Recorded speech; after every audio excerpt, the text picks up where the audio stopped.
Bonjour, aujourd'hui je voudrais vous parler du thème de la nouvelle lune du 3 septembre à 1h56, heure universelle bien évidemment. En France, donc par exemple, il sera 2 heures de plus, faut le savoir. Et puis ça permet aussi d'établir un thème avec un ascendant, des maisons, etc., ce qui n'est pas le cas ici, puisque c'est un thème dit universel. Alors, c'est cette carte du ciel, vous voyez que le soleil et la lune sont ici, dans le signe de la Vierge. Et il y a une opposition avec Saturne, il y a également d'autres configurations dans cette carte du ciel, mais il y en a aussi d'autres qui vont être stimulées, déclenchées par l'arrivée de la lune, quand par exemple elle va parvenir ici en Balance, à la longitude de cette conjonction, et puis quand elle va produire aussi des oppositions avec les astres autour du zodiaque, etc. Je vais vous expliquer un petit peu ce qui peut en découler. Pour nous tous, et puis pour vous peut-être plus particulièrement, selon votre situation et ce que vous reconnaîtrez dans ce que je vais expliquer. Avant de parler de cela, je voulais aussi vous parler de mes livres, comme je le fais à chaque fois, parce que c'est la seule façon que j'ai de faire connaître mes ouvrages. Il y a ici le dernier né, Dissonance astrale et santé, qui est un livre dans lequel j'ai tenté, en me servant, en m'appuyant sur des exemples précis de personnalités connues du monde entier, qui ont vécu des pathologies ou qui ont été victimes même de pathologies et autres marquantes, en lien, la plupart du temps en tous les cas, avec des configurations astrales très, très intéressantes. Donc ça peut vous aider, si vous voulez, à mieux cerner ce qui pourrait être ou devenir un terrain propice au développement de certaines pathologies, parce que vous avez telle ou telle configuration dans votre thème, et que si vous n'en prenez pas conscience, vous allez avoir un mode de fonctionnement qui va favoriser le développement de telle ou telle pathologie. Voilà.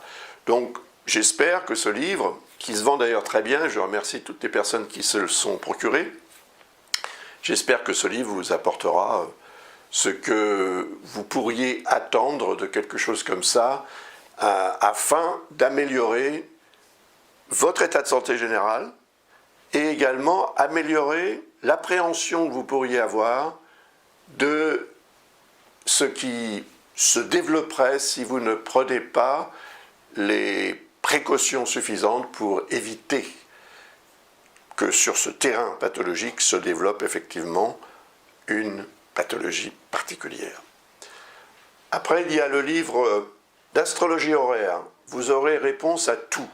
L'astrologie horaire, je l'utilise pour répondre à toutes sortes de questions. Et je le fais pratiquement au quotidien. C'est presque un jeu d'ailleurs. C'est intéressant. Après, il y a le cours complet d'astrologie pratique, alors plus de 700 pages, je crois que 740 ou 750, je ne sais plus, dans lesquels j'ai réuni vraiment tout ce qu'il y a, à mon avis en tous les cas, à savoir pour établir et analyser un thème astral de façon tout à fait précise, approfondie et intéressante, parce que les bases que vous allez acquérir en lisant ce livre et en l'utilisant, pas juste le lire, il faut l'utiliser aussi, vont vous permettre de naviguer ensuite dans les transits planétaires.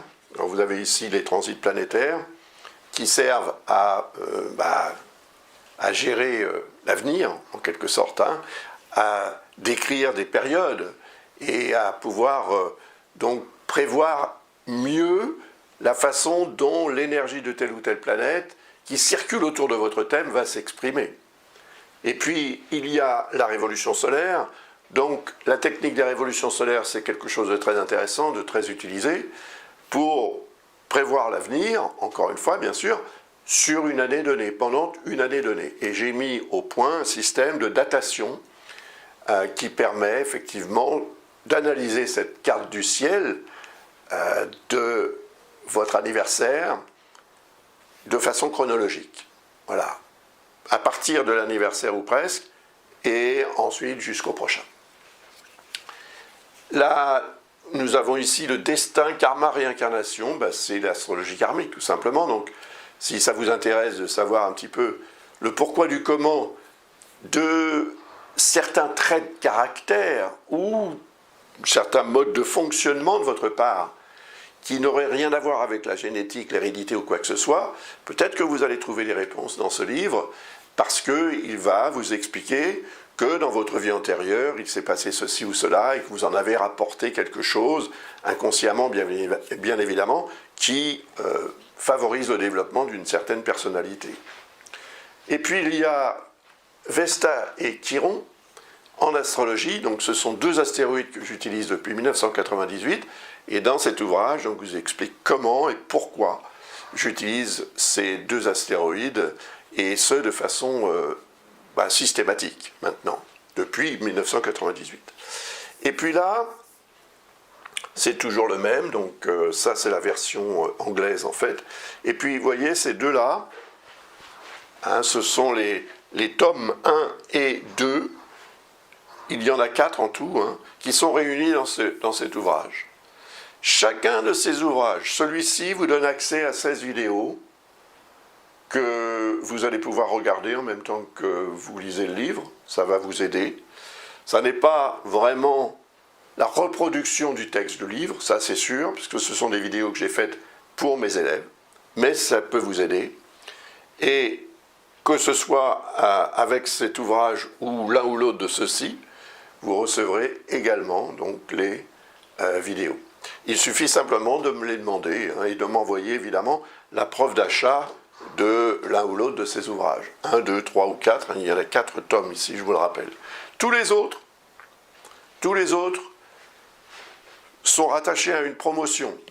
50% de réduction sur une réponse à une question. Alors, en ce qui concerne les réponses aux questions, j'ai fait évoluer un petit peu la technique.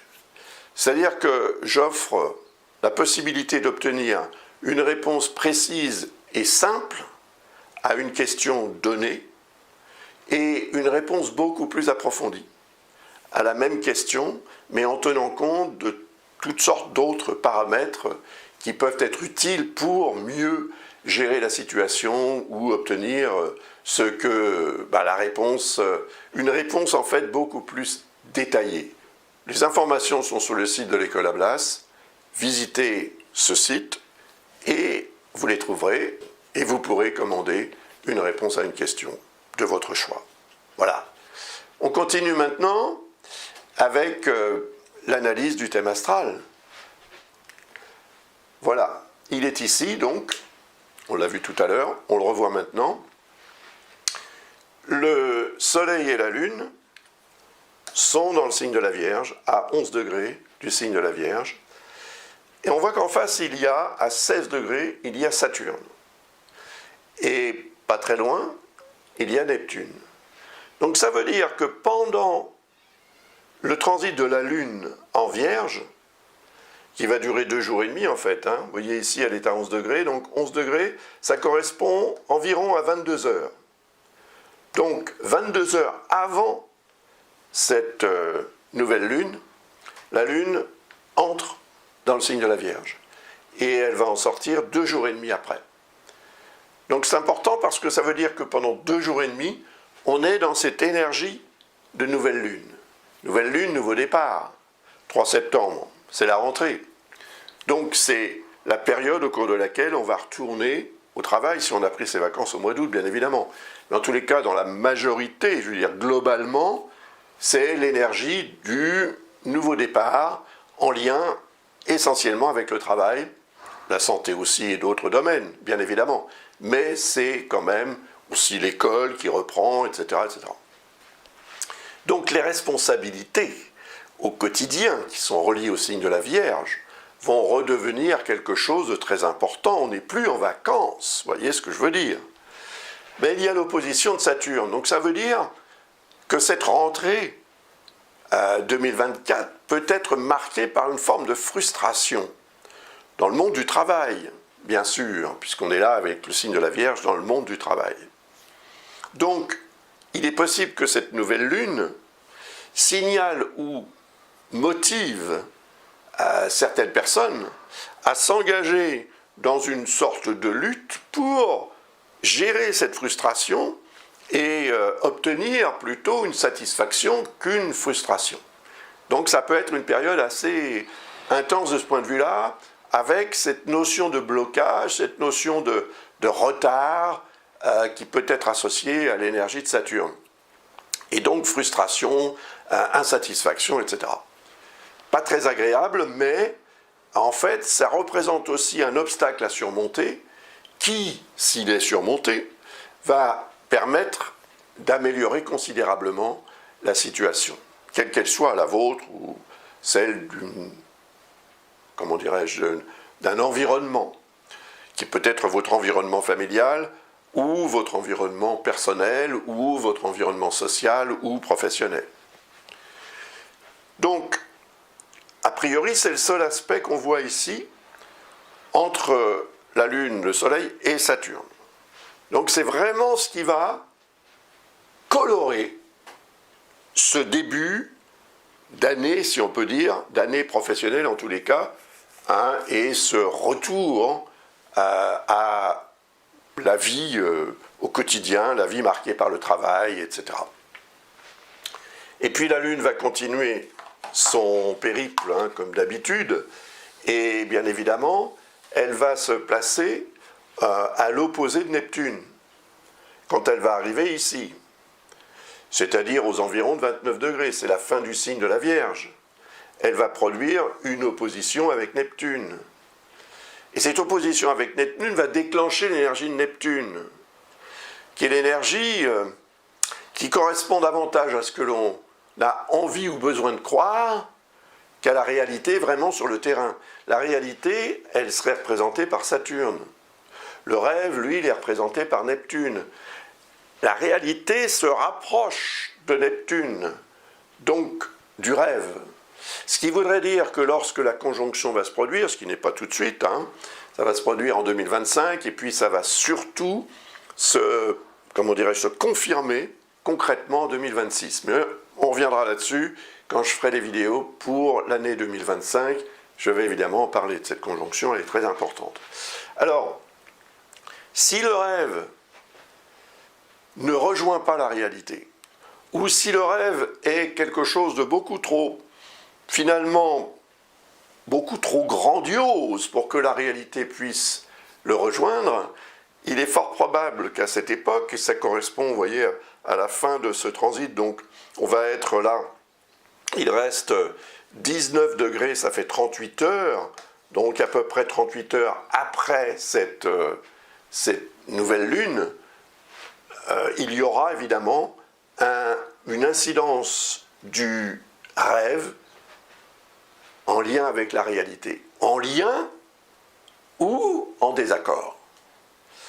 Ça, ce sera en fait quelque chose qui va fluctuer en fonction de ce que vous vivez par rapport à ce que quelqu'un d'autre vit, en fonction de la façon dont vous gérez cette notion de rêve et d'idéal à atteindre, et la réalité sur le terrain, c'est évident. Cette réalité, elle est là, elle est importante. Saturne ne va pas lâcher prise de Neptune tant qu'il ne l'aura pas rejoint. Et effectivement, ça va se faire en 2026, et d'ici là, eh bien, si vous préparez les choses, si vous organisez ce qu'il faut organiser, si vous êtes prête ou prêt à faire le travail nécessaire pour réaliser le rêve ou l'idéal représenté par Neptune, vous obtiendrez satisfaction. Sinon, la réalité rejoindra le rêve, mais ne sera pas en accord avec celui-ci. Donc, elle viendra pour montrer et démontrer à quel point on s'est trompé. Voilà, donc, le mieux, c'est effectivement de prendre conscience de cette réalité-là et d'agir pour qu'elle devienne une source de satisfaction en 2026. Déjà en 2025, on aura un son de cloche, si je puis dire, mais ça va se confirmer vraiment en 2026. Voilà. Ensuite, la Lune va continuer, et là je vais changer de carte du ciel, parce qu'elle va rejoindre la conjonction, vous voyez, ici on a une conjonction Vénus, lune noire, nœud lunaire sud. Évidemment, c'est opposé à Neptune encore, bien que ce soit là une fausse opposition et qui commence à être un petit peu trop large pour être active, à mon avis.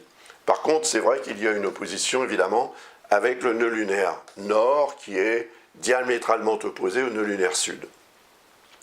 Et puis, il y a une dissonance avec Mars. Il faudra en tenir compte de celle-là, parce que Mars représente la réactivité. Action-réaction, combativité, agressivité, capacité de s'imposer. Vous voyez, c'est Mars, c'est le dieu de la guerre. Donc il peut y avoir une notion de tension qui se manifeste à cette époque. Et cette époque, c'est le 5 septembre. Hein. 5 septembre, aux alentours de 8 heures du matin. Là, il y a quelque chose de fort qui peut en découler. Vénus représente évidemment la dimension affective ou sentimentale. Dans la vie de certaines personnes, ça peut devenir vraiment quelque chose de fort. Mais la lune noire qui est à côté montre qu'il y a une zone d'ombre. Donc c'est pas clair. Et si ce n'est pas clair, eh bien, on risque de commettre une erreur de fonctionnement ou d'orientation ou d'expression du dit sentiment représenté par Vénus. Attention, si vous êtes par exemple attiré par quelqu'un,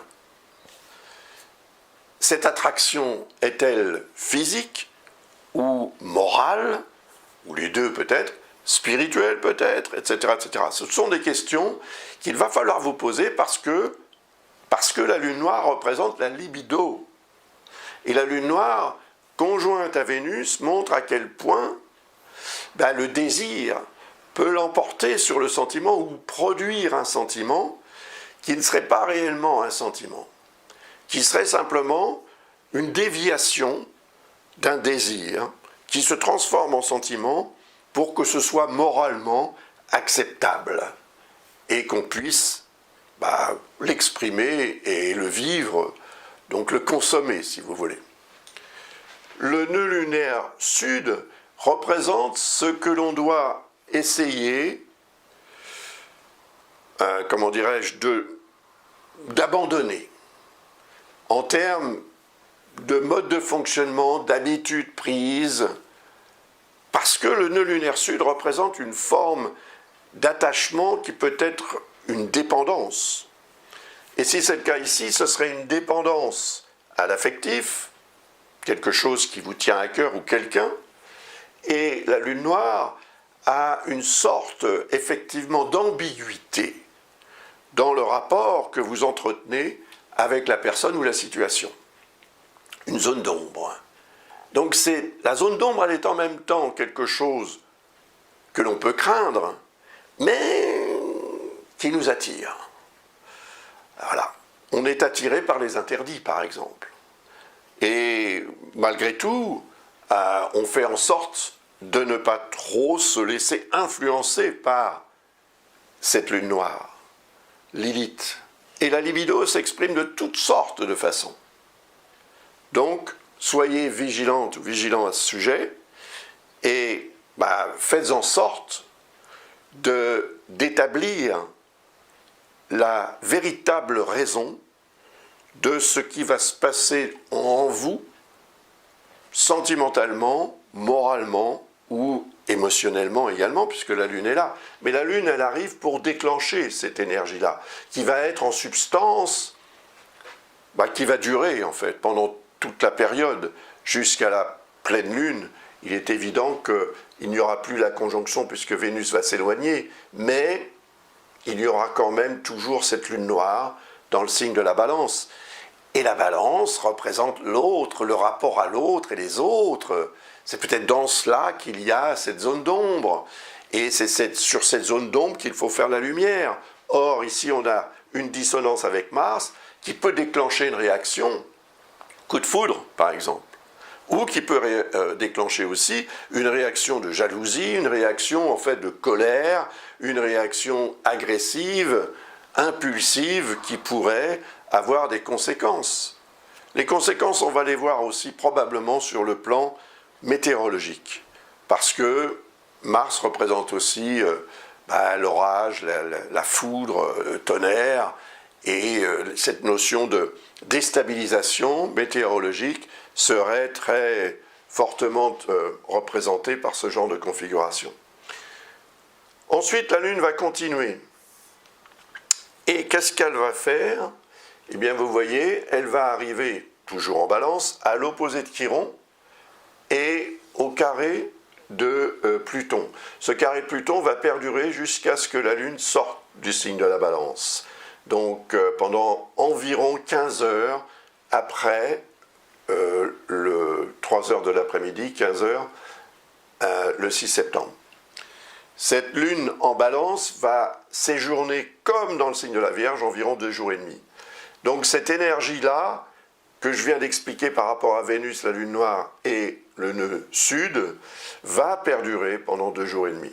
Le nœud nord est évidemment impliqué également. N'oublions pas que le nœud nord est en bélier, signe représenté par Mars. Donc la volonté de s'imposer ou d'avoir raison, par exemple, peut déclencher aussi des conflits. Et des conflits qui peuvent se manifester chez vous, dans votre périmètre de votre environnement proche, mais également sur le plan global, sur le plan mondial. Mars est le dieu de la guerre, n'oublions pas cela.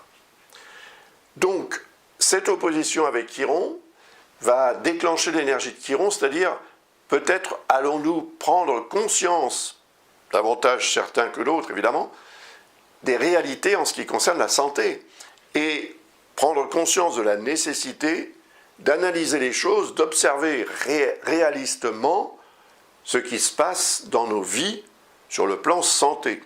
Et encore une fois, il ne s'agit pas que de la santé en tant que telle. Il peut s'agir de votre santé sur le plan familial, sur le plan social, sur le plan professionnel, sur le plan financier, etc. Et la dissonance avec Pluton montre qu'il y a quelque chose qu'on risque de perdre, en quelque sorte, et qu'on doit accepter de perdre, ou d'abandonner, de sacrifier. Pluton représente cette notion de sacrifice.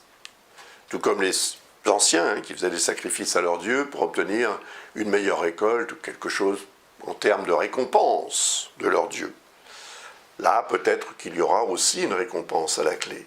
Mais l'acceptation de perdre permet très souvent de mieux gagner. C'est-à-dire que il faut être bon perdant pour pouvoir apprécier vraiment de gagner.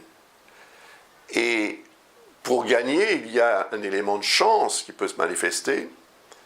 Et si l'on y croit à cette chance, elle aura davantage la possibilité d'entrer dans nos vies et voilà, d'alimenter des satisfactions et des situations, des opportunités diverses et agréables. Alors, il y a ici un trigone avec Jupiter et un autre avec Mercure, ce qui serait propice à une évolution en termes de communication, ou grâce à la communication.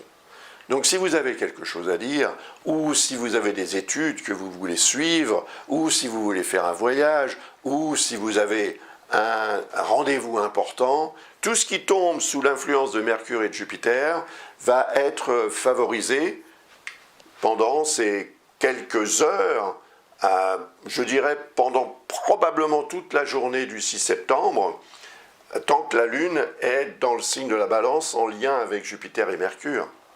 Mercure en Lion et Jupiter dans le signe des Gémeaux. Mercure n'est plus rétrograde, donc il peut avoir davantage de force pour exprimer ce qu'il a exprimé. Mercure représente les neurones, donc il faut les utiliser ce jour-là pour peut-être aussi mieux gérer ce que j'ai dit à propos de Chiron et la santé, et mieux gérer ce qui va éventuellement devoir être sacrifié. La notion de sacrifice, il ne faut pas l'entendre de façon péjorative, mais au contraire, de façon positive. Parce que nos cellules, par exemple, se sacrifient en nous de façon régulière. Elles meurent pour renaître sans qu'on s'en aperçoive. Donc ça fait partie du processus de régénération. Alors ensuite, on a la Lune qui va traverser le signe du Scorpion pendant 2 jours et demi, et le 9, à peu près vers 14 heures, heure universelle bien sûr, elle va produire une opposition avec Uranus.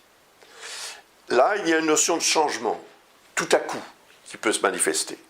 Mais ça n'est pas un changement, comment dirais-je, inopiné.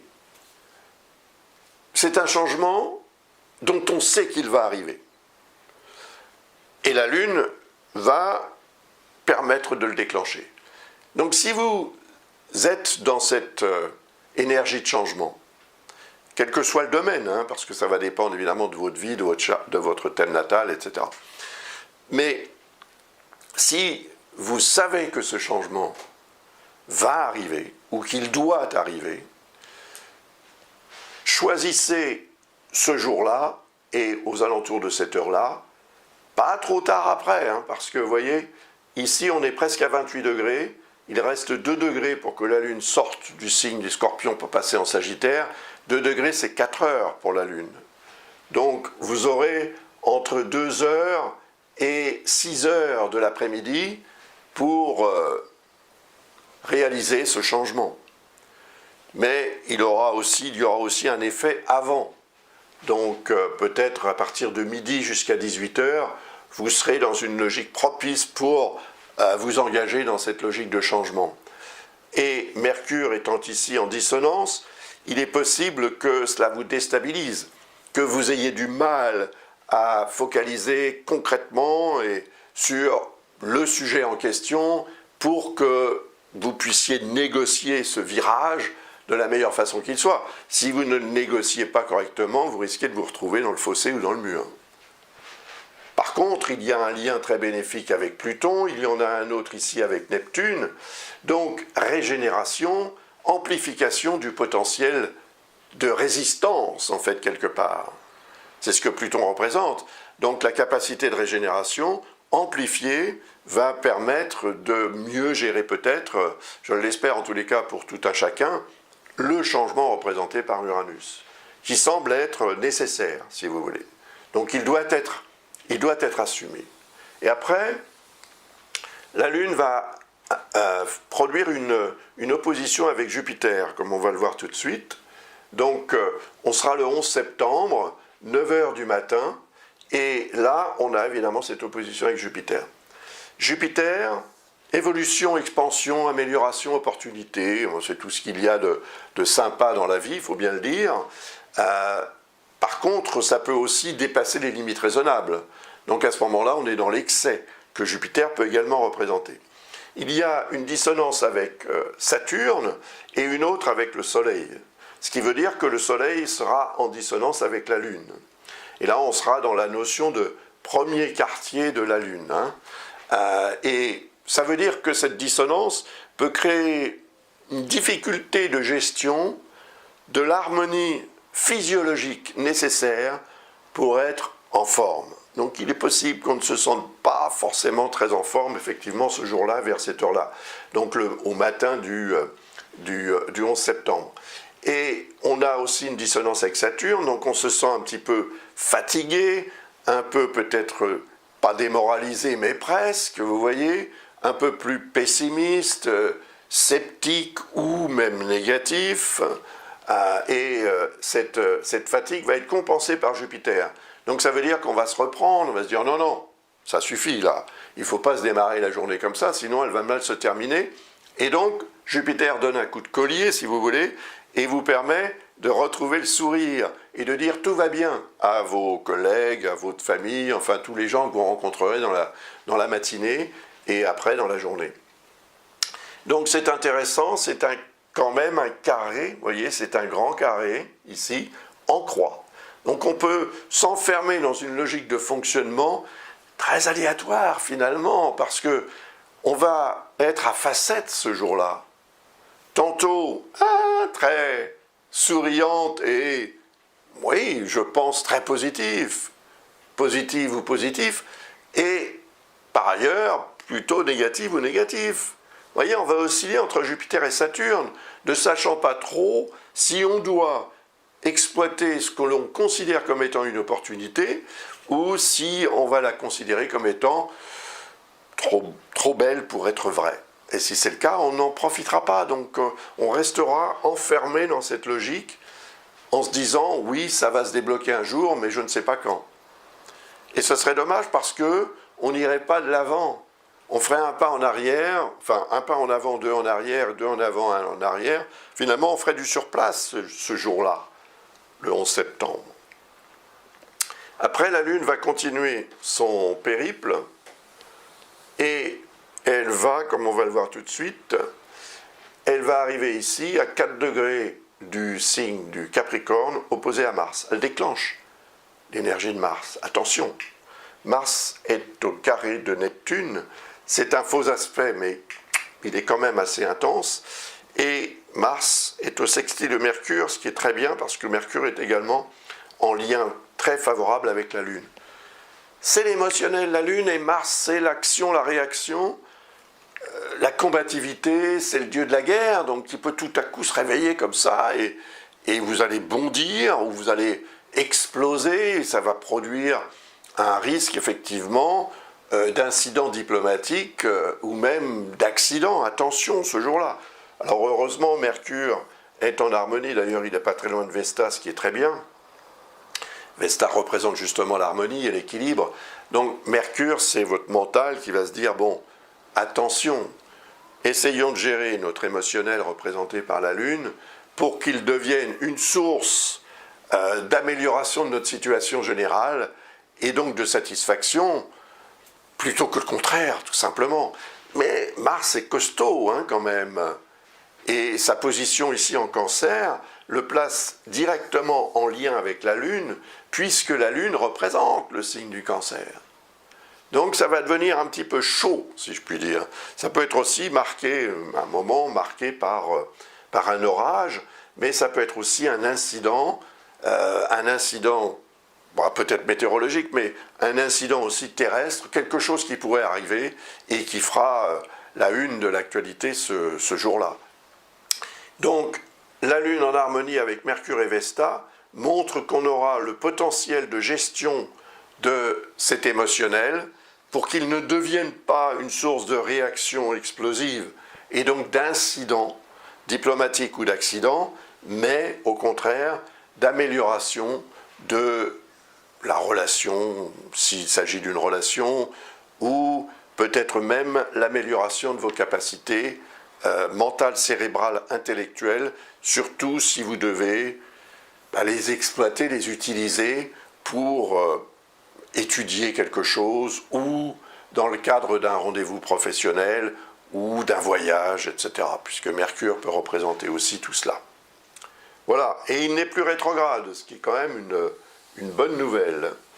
On continue avec la Lune qui va évidemment arriver à la longitude de Pluton. 14 septembre, 8 h du matin. Heure universelle, toujours bien sûr. Alors là, il faut tenir compte de cette conjonction parce qu'elle survient à la toute fin du signe du Capricorne.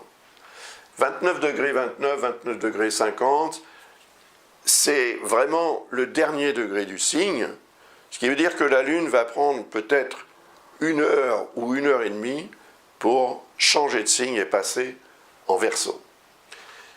Et ça fera toute la différence. Donc, cette Lune qui arrive à la longitude de Pluton, c'est pour nous dire, bon, vous avez pris conscience de ce qu'il fallait maintenant sacrifier, sur l'autel de la réussite, si possible, faites-le. Ou bien, vous avez pris conscience de ce que vous devez abandonner, laisser de côté, laisser derrière, pour alléger votre véhicule existentiel, afin que votre voyage existentiel soit plus agréable et que vous dépensiez moins d'énergie pour aller là où vous voudrez aller ce jour-là, ou dans la vie en général. Alors, on a des liens très bénéfiques, un avec Uranus, l'autre avec le Soleil. Voilà, il y a quand même une notion très positive d'amélioration de la situation grâce à cette notion de régénération représentée par Pluton, de changement représenté par Uranus, et de vie. C'est la vie, le Soleil. Donc, le Soleil va donner vie aussi à l'énergie uranienne et à l'énergie plutonienne en même temps. Ça peut être quelque chose de très conséquent. C'est peut-être même le jour où une découverte exceptionnelle ou une invention exceptionnelle va faire la une, encore une fois, de l'actualité. Ça, c'est tout à fait possible. Il y a une dissonance avec Chiron qui laisse présager quand même aussi, ou qui continue de mettre un petit peu l'accent sur attention à la santé, faisons en sorte de rester en bonne santé autant que possible. Et si c'est ce que vous désirez, eh bien, moi, j'ai ce qu'il faut pour vous. Hein, dans cet ouvrage, vous aurez énormément de réponses, en fait, qui peuvent vous être extrêmement utiles pour mieux gérer votre santé. Mais bon, je fais ma publicité de temps en temps comme ça. Hein. Et puis là, on a un lien avec Neptune, c'est la dimension spirituelle de la vie. Il ne faut pas perdre de vue cette dimension spirituelle, parce que justement, dans un cas comme celui-ci, le 14 septembre, aux alentours de 8 h du matin, il peut y avoir une espèce de prise de conscience élevée, une connexion, peut-être suite à un rêve que vous aurez fait dans la nuit, ou une révélation. Neptune peut représenter ce genre de choses. Mais ce jour-là, je dirais, ce matin-là plus particulièrement, suivez votre flair. Faites confiance à votre intuition, à votre inspiration également, pour qu'elle devienne une source de réalité positive. Le potentiel sera là. Et si vous le faites effectivement, lorsque la Lune arrivera à la longitude de Neptune, juste après la pleine Lune, eh bien, ça aura certainement un effet de catalysation, de réalisation. Ensuite, la Lune, elle va arriver à la longitude de Saturne. Alors là, on sera le 19 septembre, 11 h du matin. Conjonction Lune-Saturne. Déclenchement donc de l'énergie de Saturne, qui aura déjà été le cas au moment de la nouvelle Lune, je vous le rappelle, et regardez de nouveau cette vidéo au début si vous le voulez, parce que j'en parle, évidemment. Et en fait, l'opposition, la conjonction s'est produite à 11 degrés. Maintenant, c'est Vesta qui est à 11 degrés de la Vierge, pas très loin de Mercure qui est à 13, et tout ça s'est opposé évidemment à Saturne. Donc la Lune va déclencher l'énergie de Saturne. Prise de conscience du blocage, de l'obstacle à surmonter, quelque chose qu'on a du mal à dire, à exprimer. Ou bien c'est un véhicule qui tombe en panne. Donc dans la vie de tout un chacun, cela va s'exprimer de différentes façons, bien sûr. Mais la frustration que j'évoquais tout à l'heure, au début de cette analyse, quand j'ai parlé de la nouvelle Lune, eh bien, peut reprendre quelque chose comme une sorte de numéro 1 à l'actualité de votre vie. Peut-être même que ça correspond à une grève qui pourrait encore poser des problèmes, et plus particulièrement dans les transports avec Mercure, vous voyez, déséquilibrer, déstabiliser le réseau de transport.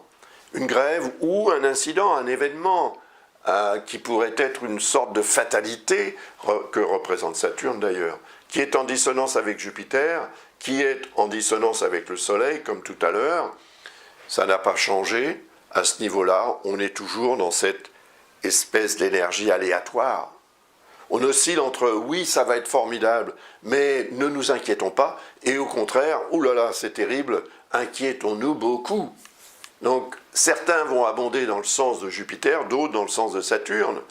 Qui aura raison, qui aura tort, ça après ça se vérifiera sur le terrain, hein, si je puis dire, au coup par coup. Et si vous voulez en savoir plus sur ce genre de configuration ou d'autres hein, que j'ai expliqué dans cette analyse, n'hésitez pas à visiter le site de l'École à Blas et vous y trouverez les informations pour poser une question à laquelle on répondra évidemment dans les meilleurs délais. Et qu'y a-t-il d'autre ici ce jour-là? Un trigone, c'est-à-dire un lien, vous voyez ici cette ligne bleue, c'est ce qu'on appelle un trigone, c'est un angle de 120 degrés environ qui unit des éléments ou des astres autour du thème. Mars, c'est l'action, Saturne, c'est la rétention, c'est la capacité à prendre son temps. Donc là, on a un message quand même. Parce que Mars, s'il représente la capacité d'agir, et que Saturne représente la capacité à prendre son temps, ça veut dire que le lien harmonique entre les deux devrait permettre d'agir au bon moment, et de façon tout à fait rationnelle, concrète et constructive. C'est ce que représente en général ce genre de configuration dans un thème natal. Donc là, on aura quelque chose qui va se déclencher ce jour-là, mais qui va s'exprimer bien après et qui se sera exprimé bien avant, puisque Mars va séjourner quand même un bon moment dans le signe du Cancer. Hein, j'en parlerai d'ailleurs dans la vidéo que je ferai pour 2025, vous verrez que c'est important. Et le signe du Cancer, c'est le signe de la Lune, encore une fois. Donc le fait que la Lune soit en harmonie avec Mars ce jour-là sera très favorable. Et les réalités représentées par Saturne, réalités sur le terrain, vont être beaucoup plus facilement assumées, gérées, et si obstacle il y a, surmontées. Voilà. Et puis ensuite, donc, que va-t-il se passer? Nous allons le voir dans un instant. Septembre 18, 2024, 2h35 du matin, full moon, pleine lune, in Pisces, en Poisson. Ici. La lune à 25 degrés 41, le soleil à 25 degrés 41, en face. Je vous rappelle que la pleine lune, c'est ce phénomène. Donc ici, on a la Terre, qui, comme vous le savez, tourne, j'espère que vous le savez, tourne autour du soleil, d'accord? Et la lune, qui, comme vous le savez aussi, tourne autour de la Terre. Donc, lorsque la lune arrive ici, elle est pleine, parce que le soleil l'éclaire, et la Terre est entre les deux, donc c'est ce qu'on appelle la pleine lune. Par contre, lorsque la lune arrive ici, ça devient la nouvelle lune, puisque en regardant vers le soleil, on regarde en même temps vers la lune, qui est évidemment, qui disparaît, parce que la lumière solaire va l'emporter sur la lumière lunaire. Mais ça produit souvent les éclipses. J'ai terminé cette analyse. Je vous remercie de votre confiance renouvelée, de votre intérêt pour mon travail. Et je vous souhaite bien sûr une très belle nouvelle lune et un succès, une réussite. Gérer l'énergie de Saturne et de Jupiter, c'est ce que l'on va devoir faire jusqu'à ce que Jupiter change de signe. Et ça se fera en juin 2025. En attendant, Jupiter et Saturne seront en discorde. J'en parlerai également dans la vidéo que je ferai pour 2025. Bientôt. À très bientôt, donc. Au revoir.